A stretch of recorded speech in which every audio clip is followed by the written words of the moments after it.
पुढची उपमा 1 तिमोथी 3:15. तरी पण मला उशीर लागल्यास सत्याचा स्तंभ व पाया अशी जी जिवंत देवाची मंडळी आहे तिच्यात म्हणजे देवाच्या घरात कसे वागले पाहिजे हे तुला समजावं. या वचनामध्ये 2 उपमा आहेत. एक तर मंडळीला सत्याचा स्तंभ व पाया म्हटलेला आहे आणि दुसरी गोष्ट मंडळीला देवाचं घर म्हटलेलं आहे. पहिली उपमा आपण पाहू, देवाचं घर.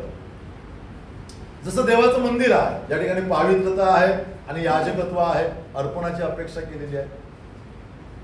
देवाचं घर म्हणून मंडळीकडनं शिस्तीची अपेक्षा केलेली आहे, डिसिप्लिनची. प्रत्येक घरामध्ये एक शिस्त असते. आहे का आमच्या घरात शिस्त? बघा आपल्या घरामध्ये आमच्या घरात शिस्त आहे. एक विशिष्ट प्रकारची शिस्त असते. आई वडील ते शिस्त लावतात किंवा घरातील एक प्रमुख शिस्त लावतात. घरामध्ये गेल्यावरती आम्हाला कळतं की घरामध्ये शिस्त आहे की अव्यवस्था. देवाचं घर मंडळीला उपमा देऊन अप्रत्यक्षपणे प्रभूने मागणी केली की मंडळीमध्ये शिस्त असावी. आम्ही खुर्च्या नीट लावतो ही चांगली गोष्ट आहे. ही एक व्यावहारिक शिस्त झाली. खुर्च्या लावणे, बंधू इकडे बसतील, बहिणी इकडे बसतील, नंतर आराधनेमध्ये असं होईल तसं होईल, ही आपली व्यावहारिक शिस्त. पौल या ठिकाणी जी म्हणतोय की पवित्र आत्म्याच्या द्वारा, देवाच्या वचनांच्या द्वारा मंडळीला लावण्यात आलेली शिस्त. देवाचं घर आहे आणि घरामध्ये बसणाऱ्या प्रत्येक भावाला, बहिणीच्या जीवनाला शिस्त असणं आवश्यक आहे. आमचा प्रभू शिस्तप्रिय आहे. आमचा आत्मा, पवित्र आत्मा शिस्तीचा आत्मा. आणि मंडळीत बसणाऱ्या प्रत्येक व्यक्तीकडून कौटुंबिक शिस्त, व्यावहारिक शिस्त, व्यावसायिक शिस्त, आध्यात्मिक शिस्त यांची अपेक्षा. कौटुंबिक शिस्त याचा अर्थ माझं कुटुंब देवाच्या वचनाप्रमाणे जीवन जगत आहे की नाही हे प्रत्येक व्यक्तीने पाहणं आवश्यक. नाही तर अप्रत्यक्षपणे मी मंडळीच्या आत्मिक प्रगतीला काय करणारा, खीळ बसवणारा. माझी मुलं देवाच्या वचनाप्रमाणे आई वडिलांचा आदर करणारे आहेत का? पत्नी अधीन आहे का? पती पत्नीवरती प्रीती करत आहे का? दोघे पती पत्नी ख्रिस्ताच्या अधीनतेमध्ये चालत आहेत का? आणि संपूर्ण कुटुंब यहोशुआ म्हणतो त्याप्रमाणे मी आणि माझे घराणे तर परमेश्वराची सेवा करणार या ध्येयाने जीवन जगत आहेत का? पहिली गोष्ट ही कौटुंबिक शिस्त. ही प्रत्येकाने आम्ही आपापल्या घरामध्ये पाहणं आवश्यक आहे. बदल झोप आली मस्के बदल. दुसरी शिस्त व्यावहारिक शिस्त. आम्ही कुटुंब आणि मंडळीच्या बाहेर गेल्यानंतर विश्वासणारे आणि जग यांच्याबरोबर आमचा व्यवहार सुरू होतो.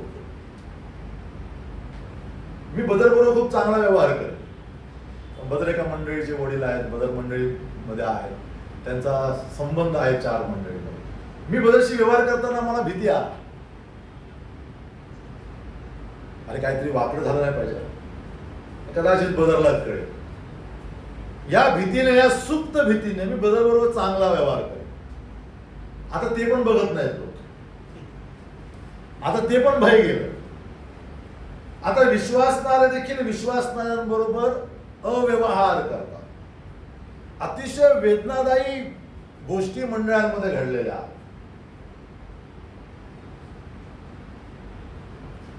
प्रीती या नावाला काय केलंय? काळं फासलंय. काळं फासणं माहिती? आम्ही टीव्हीवरती बातम्यांमध्ये वाचतो, आज या नेत्याच्या तोंडाला काळं फासलं, त्या नेत्याच्या तोंडाला काळं फासलं. ते काळं फासणं ही एक म्हण आहे मराठी भाषेत. ज्यावेळेस एखाद्या व्यक्तीचा अपमान करायचा असतो तेव्हा त्याला काळं फासतो किंवा शाई फेकतात तोंडाला. आम्हा विश्वासणाऱ्यांना प्रीती या तत्वाचा अपमान करायचा. मग आम्ही कसा अपमान करतो? विश्वासणाऱ्यांशी गैरव्यवहार. ज्यावेळेस मी एका बंधू बरोबर, एका विश्वासणाऱ्याबरोबर गैरव्यवहार करतो त्यावेळेस मी प्रीती या सिद्धांताला काळं फासतो. असे अनेक विश्वासांचे हात काळे झालेले आहेत काळापासून. व्यावहारिक जीवनामध्ये विश्वासणाऱ्यांचे व्यवहार विश्वासी म्हणण्याजोगे राहिलेले नाही. ती व्यक्ती मंडळीमध्ये बसून आराधना करू शकत. तुमचे व्यवहार तुम्हाला जगाला माहित नाही, आम्हाला माहित नाही, परंतु जर तुम्ही मंडळीचे सेवक भक्त म्हणून काम करता, सदस्य म्हणून काम करता आणि तुमच्या व्यवहारांची जाणीव तुम्हाला आहे, तुम्हाला विवेक बुद्धी दिलेली आहे की मी केलं चुकीचं आहे. आम्ही या ठिकाणी आराधना करून देवाच्या पावित्र्याच्या घराचा अपमान करतो. म्हणून माझी खबरदारी मी घेतली पाहिजे. माझे व्यावहारिक जीवन माझं शिस्तप्रिय असणं आवश्यक. माझे आर्थिक व्यवहार शिस्तप्रिय असणं आवश्यक. जुना करार आणि नवा करार याच्यामध्ये एक तत्व दिलेलं आहे आर्थिक व्यवहारांबाबत. आम्ही दुसऱ्या भावाला किंवा इतर व्यक्तीला, शेजाऱ्याला आर्थिक बाबतीत फसवू शकत नाही. विश्वासणारे फसवले, अनेकांनी फसवलेलं आहे, आजही फसवत आहेत व्यवहारांमध्ये. तर ही आमची लंगडी बाजू आहे. देवाचं घर म्हणून आम्ही त्या मंडळीच्या तत्वाला काय करत आहोत? सुरुंग लावतो. एकमेकांना आर्थिक गोष्टीमध्ये फसवतो, चुकीचे आर्थिक व्यवहार. 10 वेळा विचार करणं आवश्यक आहे. जर मी पर्याप्त पश्चाताप केला नाही, मंडळीमध्ये प्रभूच्या मेजाला स्पर्श करताना 100 वेळा विचार करणं आवश्यक आहे. मी जर असे बाहेर कामं करत आहे, असे व्यवहार माझे आहेत, कौटुंबिक, आर्थिक आणि व्यवहार, तर मी खूप संभाव्य मंडळीमध्ये प्रभूच्या मेजाला स्पर्श करणं आवश्यक. चौथी गोष्ट, आत्मिक अव्यवस्था. माझं स्वतःचं आध्यात्मिक जीवन, माझं जीवन प्रार्थनामय नाही. मी देवाच्या वचनांशी बोलत नाही, देवाच्या वचनांचं आज्ञा पालन करत नाही. प्रभूने ज्या अपेक्षा एका विश्वासणाऱ्याकडनं केलेल्या आहेत त्या आम्ही पूर्ण करण्याकरता तत्पर नाही. असा सगळा गोंधळ जर माझ्या व्यक्तीच्या जीवनात आहे, तर मी देवाचं घर या तत्वाला, त्या तत्वामध्ये बसत नाही. मंडळी म्हणून मंडळीच्या पुढाऱ्यांवरती जबाबदारी येते. त्याच मंडळीच्या पुढाऱ्यांवरती, जबाबदार बंधुजनांवरती या गोष्टी येतात. कारवाई करणं आवश्यक आहे. आता हे पाठीशी घालण्याचं काम करतात अनेक पुढारी, झाकण्याचं काम करतात प्रकरण. ज्यावेळेस अशी प्रकरणाला योग्य प्रकारे डील केलं जात नाही, त्याचा निपटारा केला जात नाही, माझ्या परिचयाचा बंधू आहे, माझ्या नात्यातला आहे, माझ्या दूरचा नात्यातला आहे म्हणून हे प्रकरण मी झाकून टाकतो, त्यावेळेस मी पवित्र आत्म्याला खिन्न करतो. मंडळीत देवाचं मंदिर आहे आणि मंडळीतील प्रत्येक जबाबदार बंधूला, पुढाऱ्याला मंडळीतील समस्यांवरती कारवाई करण्याचा अधिकार दिलेला आहे, जेणेकरून मंडळीचं पावित्र्य साबूत ठेवलं जाईल. पण हा अधिकार मला दिलेला असतानाही मी तो अधिकार वापरत नाही, मंडळीमध्ये पावित्र्य जपत नाही, मी सगळ्यात पहिला दोषी आहे. आणि मी पवित्र आत्म्याच्या मार्गात निर्णय घेण्याऐवजी मी माझ्या नैसर्गिक भावनांच्या आधी जाऊन निर्णय घेतो, त्यावेळेस मी पवित्र आत्म्याला खिन्न करतो. पवित्र आत्म्याचा खिन्नता हा जो मोठा धडा आहे पवित्र आत्म्याच्या सिद्धांतामध्ये, त्यावेळेस त्या सिद्धांतामध्ये इतर गंभीर पापांबरोबर हे एक महत्वाचं पाप आहे. पुढारी ज्यावेळेस मंडळीचं पावित्र्य मेंटेन करण्याकरता अपयशी होतात, कधी ज्यावेळेस व्यक्ती आपल्या परिचयाचा आहे, ज्यावेळेस व्यक्ती आपल्या ओळखीचा आहे किंवा तो प्रतिष्ठित आहे, पैसेवाला आहे, वचनाप्रमाणे त्याच्यावरती कारवाई करणं, त्याला बसवणं, त्याला समज देणं आवश्यक आहे. ही हिंमत आम्ही करत नाही, त्यास पवित्र आत्मा खिन्न होतो. आज अशी डझन उदाहरणं आमच्या मंडळांपुढे आहेत. ज्यांना बसवायला पाहिजे त्यांना खुर्ची दिली जाते, त्यांना लग्नात बोलवलं जातं प्रचार करायला. ही सगळी अव्यवस्था आहे, सगळ्यांना माहित आहे. परंतु मी काय करतो? मी केवळ माझं नातं मेंटेन करतो त्या व्यक्तीबरोबर. पण ते लोक विसरतात, मी ज्यावेळेस त्या दोषी माणसाबरोबर नातं मेंटेन करण्याचा प्रयत्न करतो त्यावेळेस मी पवित्र आत्म्याबरोबरच माझं नातं दुर्बळ करत असतो. पवित्र आत्म्याला बिलकुल हे पटलेलं नाही.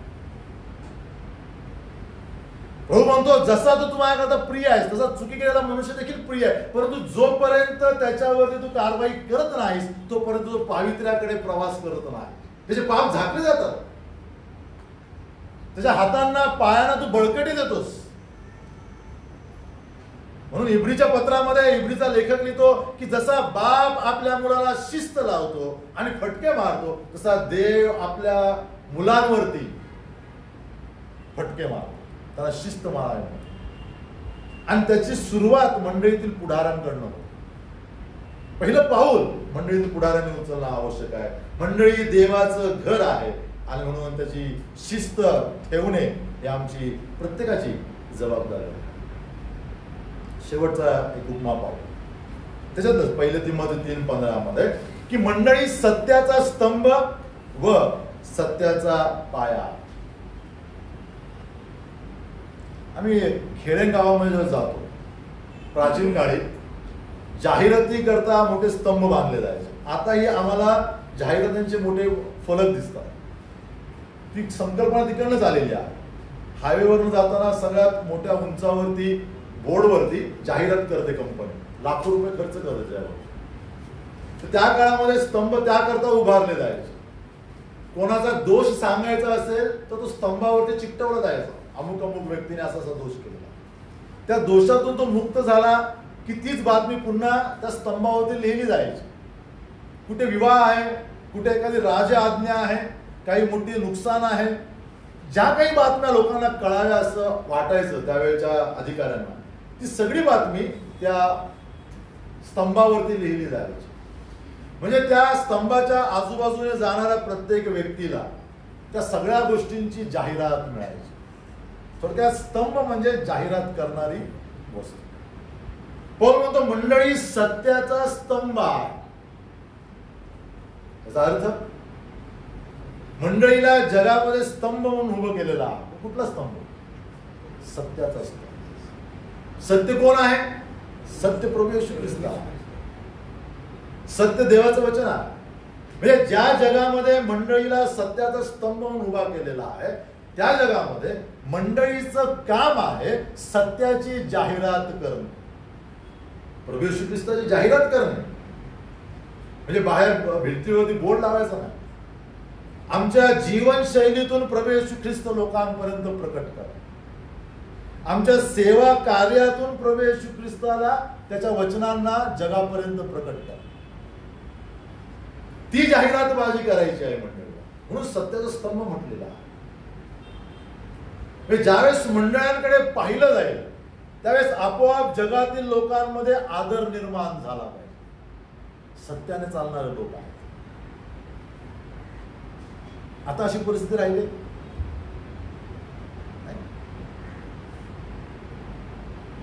आता पेपरमध्ये विश्वासांची जाहिरात येते.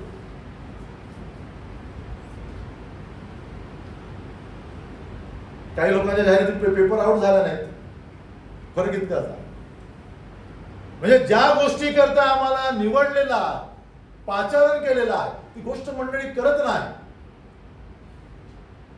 कळवा मंडळीने अभ्यासक्रम चालू केला, चांगली गोष्ट आहे. कळवा मंडळीला प्रभू सांगतो की कळवा मंडळी सत्याचा स्तंभ आहे. या दिवसात मंडळीतील प्रत्येक तरुणाकडनं तरुणीकडनं अपेक्षा आहे, कुटुंबाकडनं अपेक्षा आहे, मंडळीकडनं सत्याचं प्रदर्शन व्हावं, ख्रिस्ताचं प्रदर्शन व्हावं. आता दुसरी गोष्ट त्या ठिकाणी म्हणलं की हा सत्याचा पाया आहे. मंडळी पाया कधी घालतो आम्ही? ज्यावेळेस इमारत बांधायची असते. जसा पाया तशी इमारत. पाया दुर्बळ, इमारत दुर्बळ होऊ शकते, पडू शकते. पाया मजबूत, इमारत मजबूत. रिझर्व्ह बँक बघितले का तुम्ही? ब्रिटिश 26 माळ्याची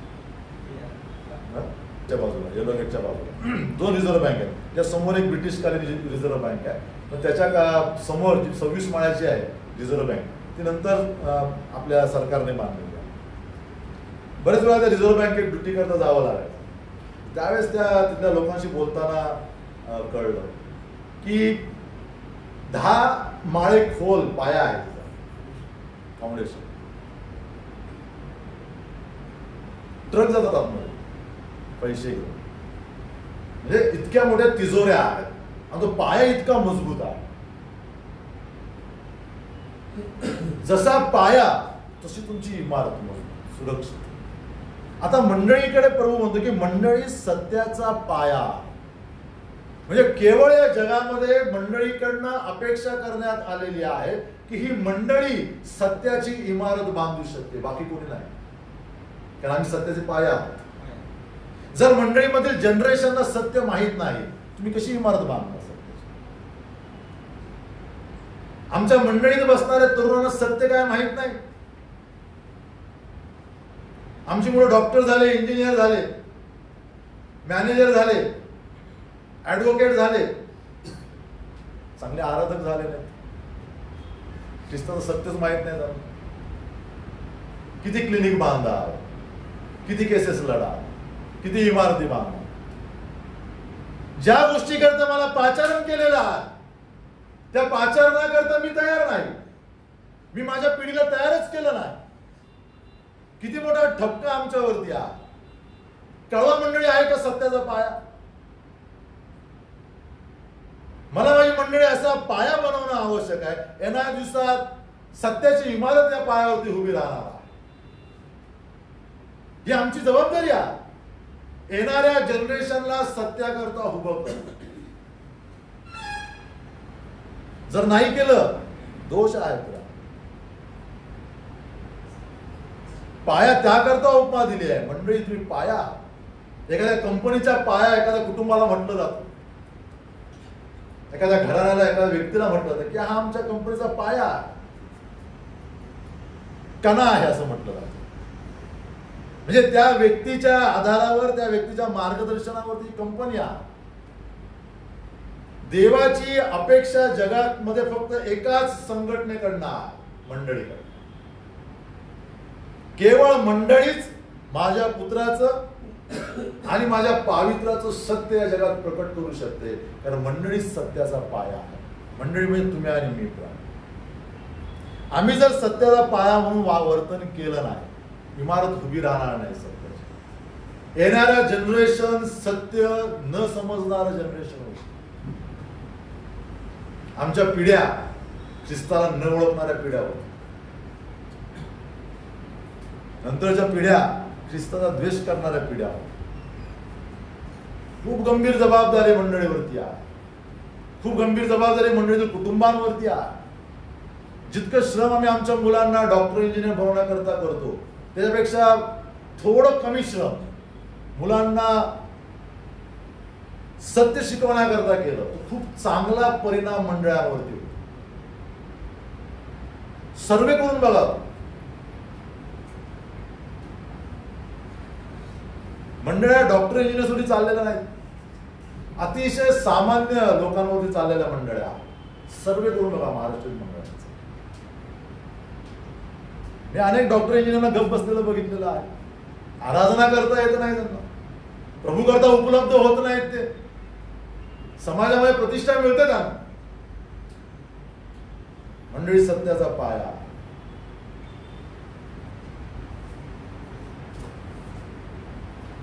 सहा उपमा आम्ही बघितला. 5 मिनिटात शेवटचा एक भाग.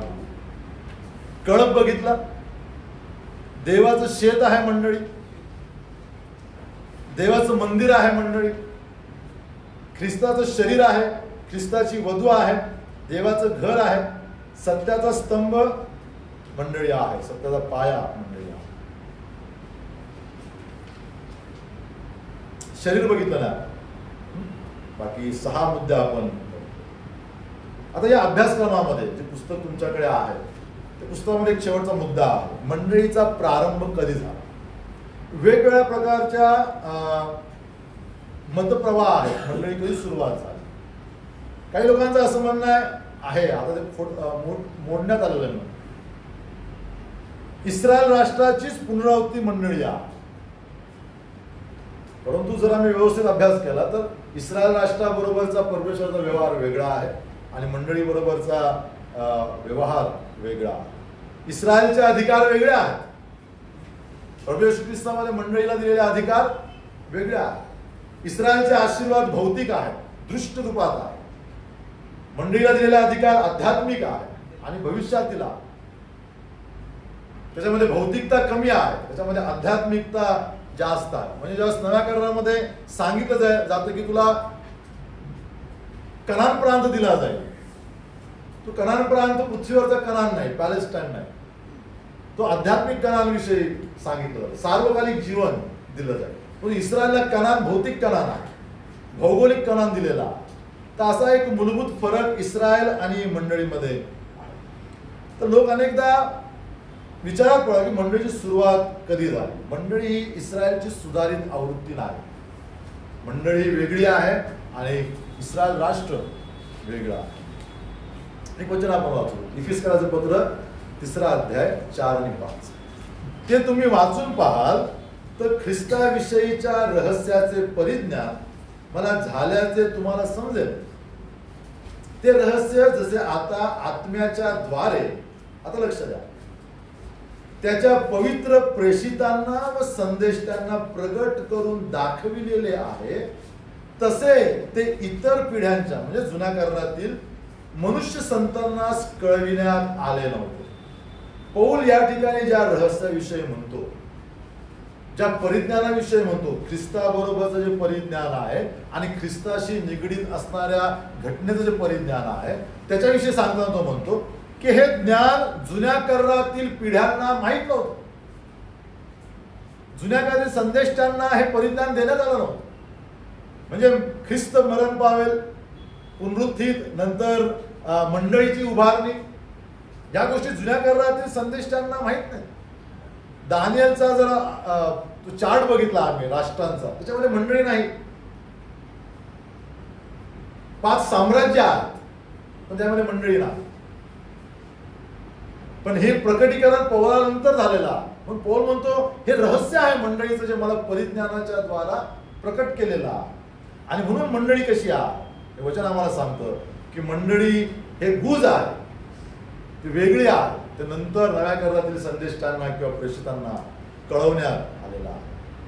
मग ते 16:18 प्रभू येशू ख्रिस्ताने म्हटलं की मी आपली मंडळी रचीन.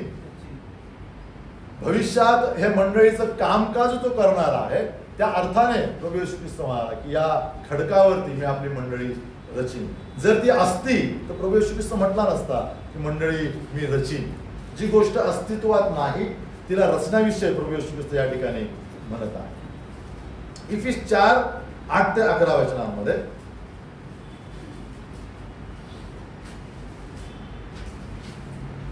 म्हणून तो म्हणतो, त्याने उच्च स्थानी आरोहण केले तेव्हा त्याने कैद्यांना कैद करून नेले व मानवांना देणग्या दिल्या. मानवांना देणग्या दिल्या. इफिस 4:11 मध्ये खाली देणग्यांविषयी लिहिले बघा. कोणी प्रेषित, कोणी संदेष्टे, कोणी सुवार्थिक, कोणी पाळक, कोणी शिक्षक. आता या कधी देणग्या दिल्या? मंडळीच्या स्थापनेनंतर देणग्या दिल्या. पुढे बघा, त्याने आरोहण केले त्यावरून तो पृथ्वीच्या अधोलोकी उतरला होता. यापेक्षा दुसरे काय समजा, जो खाली उतरला होता त्याने सर्व काही भरून टाकण्याच्या उद्देशाने सर्वोच्च स्वर्गावर आरोहण केले. आणि त्यानेच कोणी प्रेषित, कोणी संदेष्टे, कोणी सुवार्थिक, कोणी पाळक व शिक्षक असे नेमून दिले. कशा करता? मंडळीची रचना पूर्ण करण्याकरता. या वचनाच्या द्वारा हे वचन वाचलं की मंडळी पुनरुत्थानाच्या नंतर अस्तित्वात आलेली व्यवस्था. त्यानेच आरोहण केले आणि मग त्याने देणग्या दिल्या, नेमून दिल्या. कोणी सुवार्थिक, कोणी पाळक, कोणी शिक्षक, कोणी प्रेषित.